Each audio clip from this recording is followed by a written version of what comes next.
Hello everybody and welcome to another exciting installment of Wrestling Rampage. The two amigos are back in this bitch. That's right, guys. We are back. And before we get started with WWE No Mercy 2008, let's give a little plug here for the new... Available now. Available now. I'll do the Hickenbottom of it in DX. Available now. Is the new Wrestling Rampage mug. Nobody does it better. A Wrestling Rampage mug. Available now. Yes. Through us on social media. You guys can go through us on Twitter or through Facebook, and you guys can get your own Wrestling Rampage mug for only $16. $16. We appreciate that you guys ended up giving us a little bit more, but you guys did not have to. Yeah, we appreciate it. Only for the Wrestling Rampage mug will be shipped to you. And that includes the shipping. That includes shipping. $16 get you a mug. Extremely limited. We are less than 15 available, so make sure you guys get your order in because while supplies last. Yeah. Let's go ahead and get started, Tommy. It's WWE No Mercy 2008. It's the DVD review for you guys. October 5th of 2008. And it is a Raw, SmackDown, and ECW brand pay-per-view. Tommy, on Raw we have Jerry Lawler and Michael Cole. Fuck, I'm used to Jim Ross and Jerry Lawler. And on SmackDown we have... we got Jim Ross and Taz. And on ECW we got Ty Grisham by himself, so they put Lawler there for the... Yeah. Because Matt Stryker wasn't there for some reason. Yeah, so for some reason, it was Jerry Lawler and Ty Grisham. Tommy, the weird thing is on the disc menu, it's No Mercy. Yeah, the No Mercy theme. But the theme is not fucking No Mercy. It's on the disc, the regular No Mercy theme, but the song is Rock Out. No, ain't it? No, it's All Nightmare Long by Metallica. That shows you how much I don't give a fuck about the theme music. The theme song is All Nightmare Long by Metallica. Oh, there you go. I didn't fucking know. You can see how much I cared about the theme song. I like Metallica, but I'll say this. This song sucks. Not one of my favorite songs. To me, the song sucks. That shows you, if I forgot it, it's not that memorable. We're at the Rose Garden in Portland, Oregon. You dropped the Dollar Tree pin there. That's right I did. Watch the pin. The Rose Garden in Portland, Oregon, as some people call it. Yep. Tommy, the dark match. Home of Billy Jack Haynes. The dark match is we have with the Primo. It's Primo and Carlito taking on John Morrison and The Miz. Yep, and Carlito and Primo get a win. Probably Carlito got the fall here. I hope so. No shock there. If it's Primo, it's disheartening. So Carlito and Primo get the win here over The Miz and John Morrison. Former WWE's... big win here over the former WWE Tag Team Champions, The Miz and John Morrison. So let's go with the first match on the card. No shock, Tommy. Yeah. It's the ECW World Heavyweight Championship on the line when Matt Hardy, the champion, takes on Mark Henry with Tony Atlas. Yes. What you think about this match? I thought it was a pretty decent opening match. This was actually a decent match to start off the show. Cause I'll be honest with you, lately the Hardy and Henry matches... haven't been that stellar, but this one's decent. Yeah, this one's actually decent. I really enjoyed it. Hardy works on Henry's legs, which, is the best thing to do. Take out the knees of the big man. And my favorite of fucking Tony Atlas. Suck it up, Mark. Suck it up, baby. Suck it up, Mark. You can do it, Mark. And then we're going to go straight to the finish when Henry gets Matt Hardy up into the world's strongest slam. Yep, and Matt Hardy keeps hitting the knee. And fucking Matt Hardy gets out of the world's strongest slam. Matt Hardy hits Mark Henry with the twist of fate. 1, 2, 3, and Matt Hardy retains the lackluster ECW championship here over Mark Henry. Yeah, so Matt Hardy's still the ECW champion in a decent match. Yeah, it was a decent opening match. So not bad. Let's go to the next match, Tom. It's for the WWE Women's Championship when the champion Beth Phoenix with her, boyfriend or something at this time. Which not really, but in the storyline. Santino Marella. And who is the Intercontinental Champion? Who's not on the card. Who's not on the fucking card. But so he has to fucking get his fucking jaws in this motherfucker. He should have been dark match. I'd rather see Carlito and Primo on the card than fucking Santino Marella. As Beth Phoenix takes on Candice Michelle. Now Candice Michelle just came back from injury. Yeah. I'm shocked. I was I shocked. forgot she was still here in 08. I was shocked. I didn't even know she was still here in 08. So there you go. Yeah. Not a great match, but I'll say decent. Yeah, it was decent. To me, it was just okay to me. Santino Marella killed it for me. Anything Marella touches is a cancer. Yeah. It's fucking anal disease or what the fuck it is. Well, apparently because Santino kept getting involved in some of the matches and screwing Beth. Well, that's what happens when you have Rat Tail Marella there. You know, one of the worst Intercontinental Champions of all time. People want to say Zeke is the worst Intercontinental Champion, or fucking Dean Douglas, or fucking the Mountie. No, the worst is fucking Santino Marella. Santino Marella. Beth gets in the ring, and Santino actually almost trips her as she's getting in the ring. But Candice comes back, short-lived, because Beth Phoenix gets her into the Glam Slam, I believe is what it's called. The double arm hook slam. And Beth ends up pinning Candice Michelle in this match. What did you think about the match, Tommy? I'm gonna be honest. Okay? It was okay. It was. I'm glad it was short. That's all. It was short. Because I can't see Santino Marella for fucking 10, 15 minutes. So I can endure it for about 3 or 4. Decent match. Beth Phoenix. I enjoyed Beth Phoenix. You know, Candice Michelle, she's all right. She got a little bit better. You could tell she was. Yeah. She was getting a little bit better. She was getting a little bit better. Let's go with the next match, Tommy. It's going to be Kane as he takes on Rey Mysterio. Now, Tommy, there's a special stipulation about this match. If Rey loses, and we've seen this dozens of times, he must unmask. Yeah. Why do you always gotta have Rey do the unmask? Because he's the only mask out of the roster. Let Sin Cara do it. But, Tommy, this comes about because, well, Kane's been carrying around this knapsack. Yeah. For about a month now. And he opens it up at, was it the last one? Or I think it was on a Raw or some shit. He opens it up, looks at it, you know, the crazy eyes, and he ends up pulling something out of the knapsack. What was it, Tom? It was Rey's mask. It was Rey Mysterio. He got it from the merchandise stand. He got it from the merchandise stand.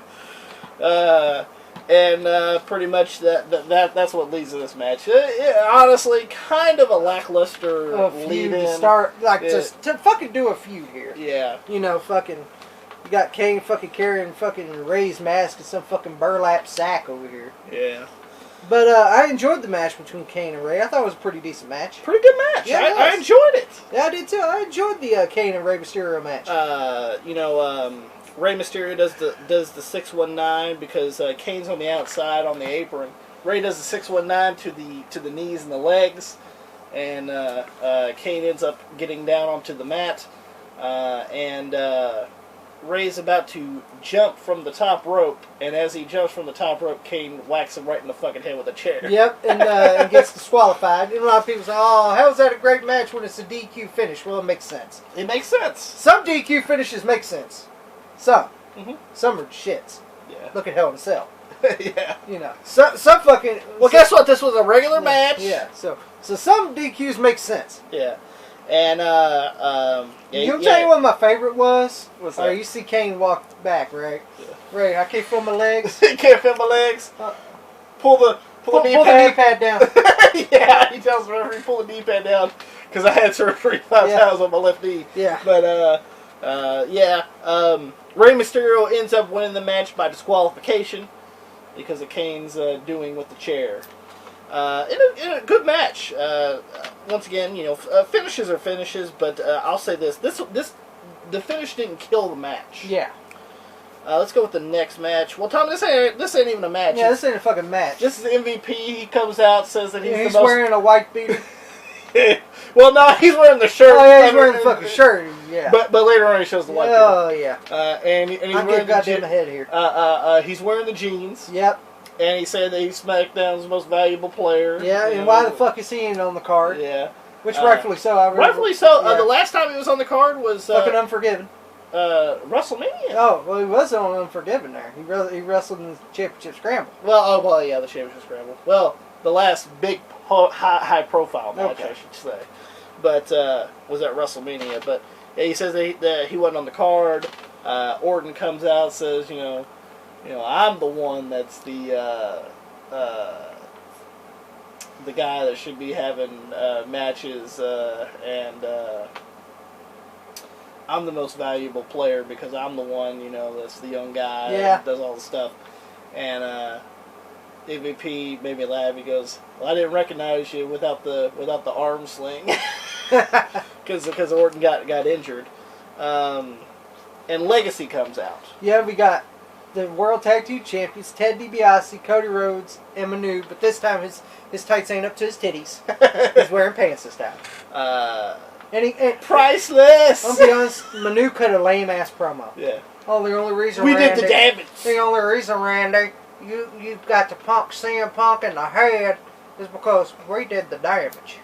Well, who gives a fuck who done the damage? Because I could have gave two shits. Because I didn't give two fucks. And of course, I'm be honest here, this shit was boring as shit. It was.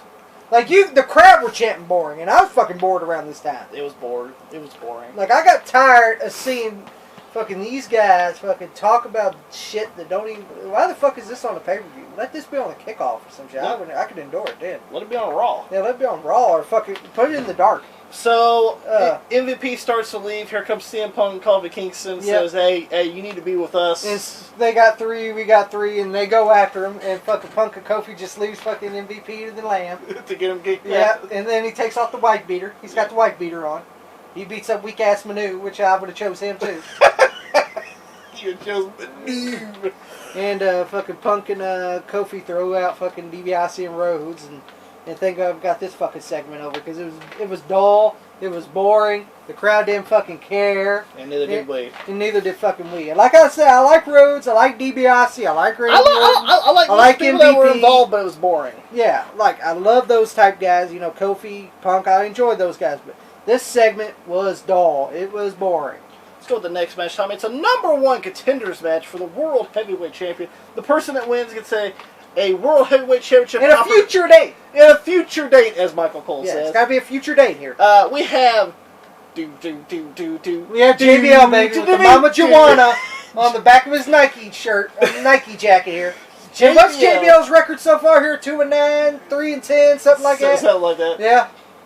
Let's see if he wins another one or loses another. I can't remember what fucking JBL's record here is but he's lose more than one. Here. JBL's taking on Batista. That was Lee Fowler's boy, Batista. Batista, man. Here he comes. I'll be honest with you, a good match. Yeah, this was actually a pretty good match. I enjoyed it.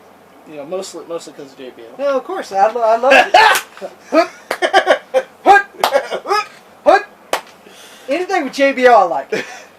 What you think about it, Tommy? It was a good match. I enjoyed it. I don't really enjoy much Batista matches. Some of them are boring. He's got to be in the ring with a guy. See, that's the difference. JBL, baby. As well, see, JBL makes anybody look good. Except for when he was in the goddamn ring with Colin Delaney or fucking people like that. He can't make any of those guys look.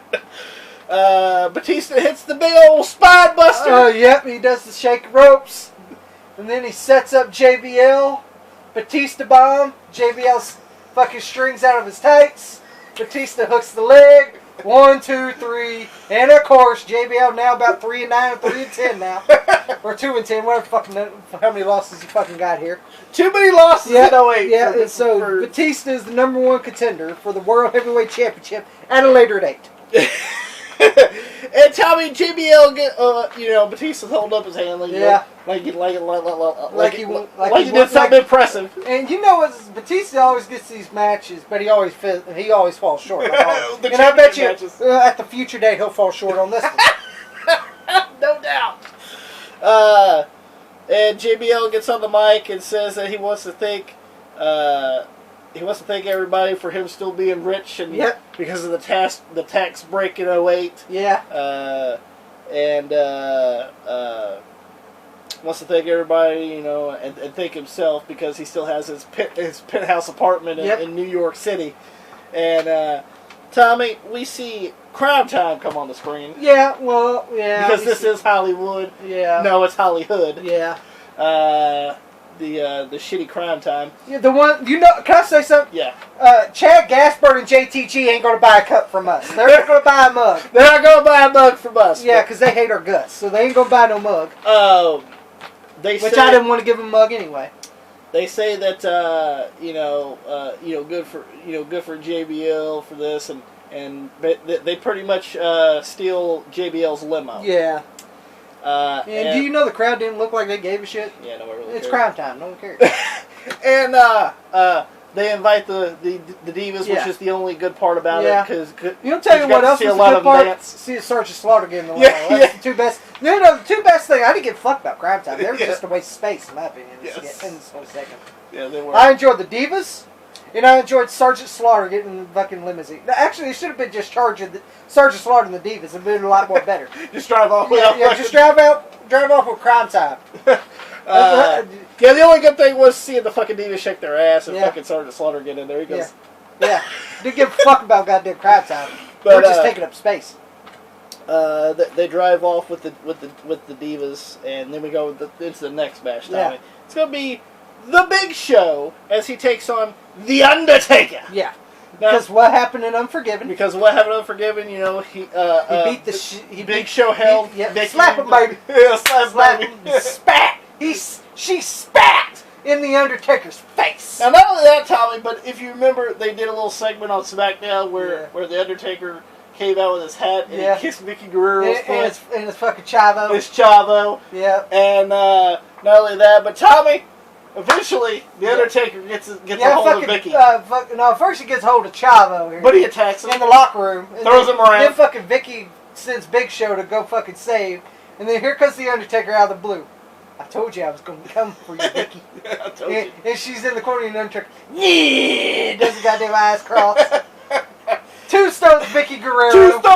2 stones, Vicky Guerrero. He did what he wanted. That's right. He told her that he was coming. He was coming. When Booker Red's coming, he's coming. When Mark swear to God say he's coming, you believe that shit, he's coming. What you think about the match?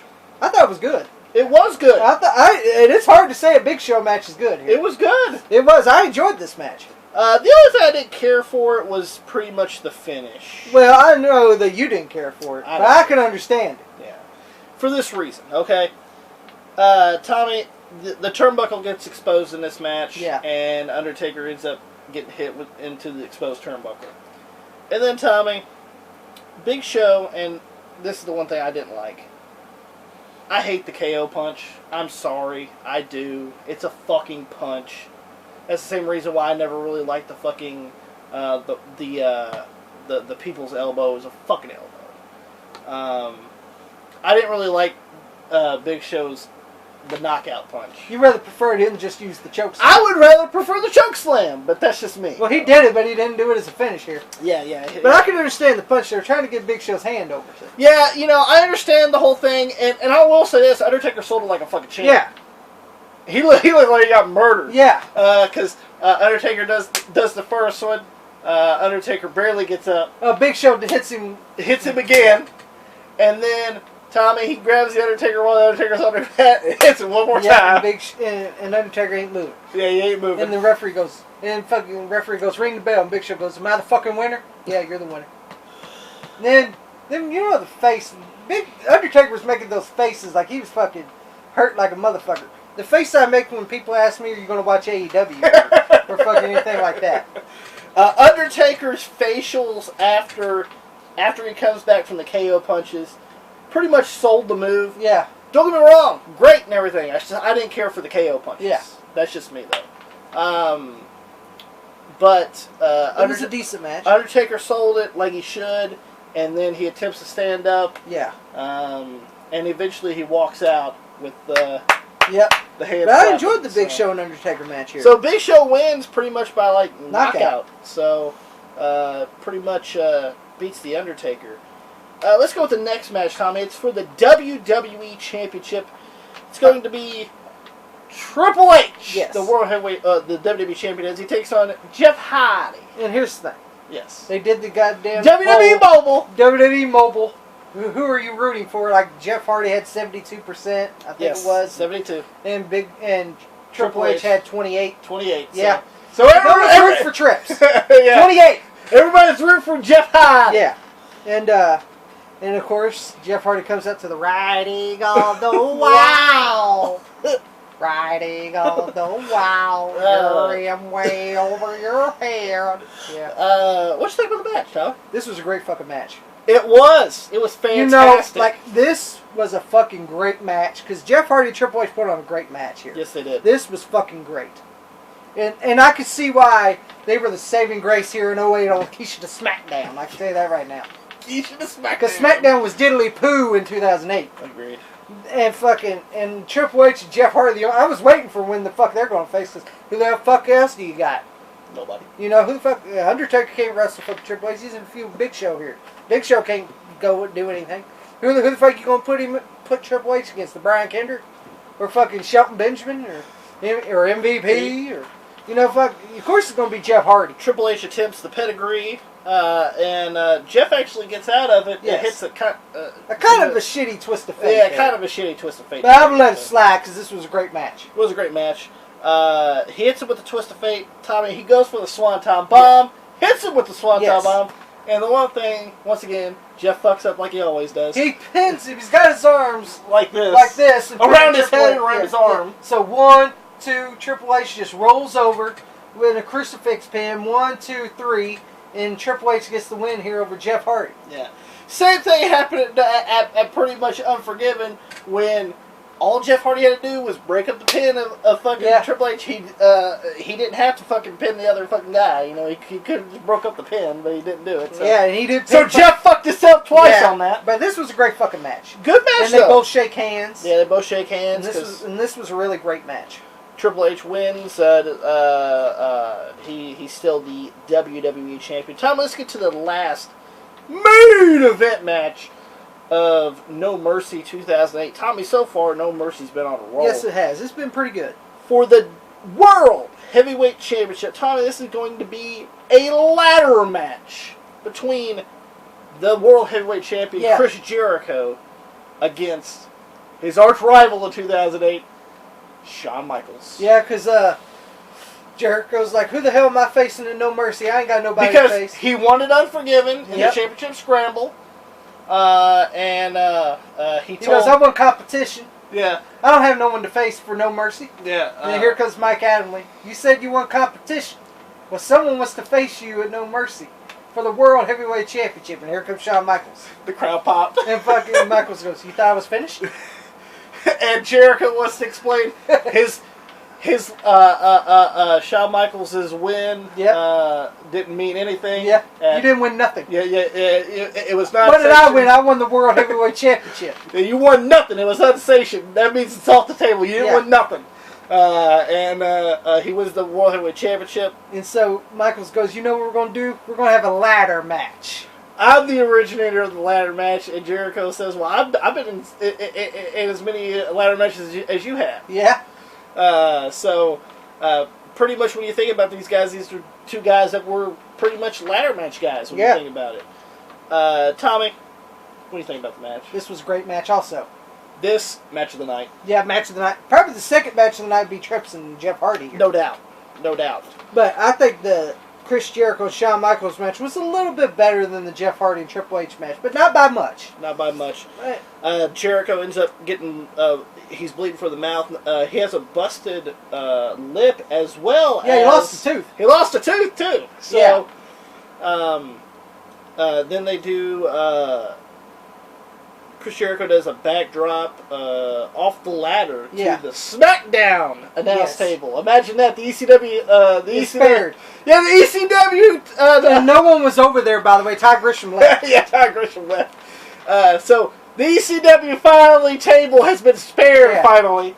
And then fucking Shawn tips the fucking ladder over, and Jericho takes a big old bump and injures his knee. Oh yes. Man, that bump, man. Yeah, that was fucking brutal. That was a brutal bump. Yes, it was. Tommy Lance Kane gets involved in this match. Lance Kane gets involved. Him and Jericho and Michaels are on top of the ladder. Fucking Lance Kane takes down fucking Shawn off the ladder. Of course. And Lance Kane gets caught with Sweet Chin music, and then Michaels goes back to fucking Jericho. Yeah, that's right. Took care of Lance. Yeah, took care of Lance. Now let's get back on fucking Jericho here. They're both up there. They're both fighting for the belt. Yeah, they're both pulling on the belt. The belt is actually unsnapped. Yeah. Jericho has one side, and Michaels has the other. They're trying to fucking figure out which how to get the belt. They're both pulling on it. And Sean grabs he does jerks the a belt. big tug, and fucking Michaels gets caught by a headbutt with Jericho in the eye. In the injured eye. And then Michaels falls, and Jericho grabs the belt, and Chris Jericho squeaks away here. Squeaks a victory here over Shawn Michaels for the World Heavyweight Championship in the ladder match. Jericho holds up the belt and the missing tooth with the blood coming Lance out. Kane carrying Jericho's bloody carcass, doing a Batista and doing an evolution here. Carrying Jericho to the back. Fade to black. WWE logo, and that's the end of No Mercy 2008. Now, we do have some extras here. Tommy, we have 2 extras. It is on SmackDown. This is actually days before No Mercy on SmackDown. It is a Champion of Champions triple threat match between the champions, WWE Champion Triple H, ECW Champion Matt Hardy, and World Heavyweight Champion Chris Jericho. Yeah. And Tommy. Well, you knew the ECW Champion Matt Hardy's going to take the fall here. And he does. ECW sucks. So yes. You can say Vince, like, fuck it, Matt Hardy, you're the ECW Champion, you getting married. You're getting married. And fucking Triple H hits the pedigree on Matt Hardy because he hit Twist of Fate on Jericho. Then Triple H turns Matt Hardy around, checks Matt Hardy's pedigree, pins the lonesome ECW Champion 1, 2, 3. So Triple H is the Champion of Champions. And then we have Eve Sexy Ass Torres interviews the Big Show. Saying he enjoyed what he did. Yeah. He did his job, or whatever the fuck he said. Yeah. But I'm about to say, No Mercy 2008 was pretty good. Pretty good, man. But I'm about to say the 2 best matches on the card. Main events. Was the 2 main events. Like all the others were perfect. Probably the only stinker was the Beth and Candice match. If I had to choose. Decent match, but not bad. Not bad. Not bad. It was watchable. But if I had to choose the crappiest, it's that one. No doubt. Match of the night, Jericho and Michaels. Yeah, and the second best match is the WWE Championship match, Triple H versus Jeff Hardy. So we give No Mercy 2008 thumbs up. Yeah, I thought it was a great, very good pay-per-view. So if you guys enjoyed this, don't forget to come back because the next one we're going to be doing is WWE Cyber Sunday 2000. Cyber Sunday. So make sure you guys come back for that. Don't forget to give us a thumbs up if you guys enjoyed it. Don't forget to share it all over social media. Like us on Facebook, facebook.com/WrestlingRampage2. Follow us on Twitter @WrestleRampage. Don't forget to hit that subscribe button for more great videos coming to you. And Tommy, we are that cream that rises to the top. The cream of the crop, and nobody does it better.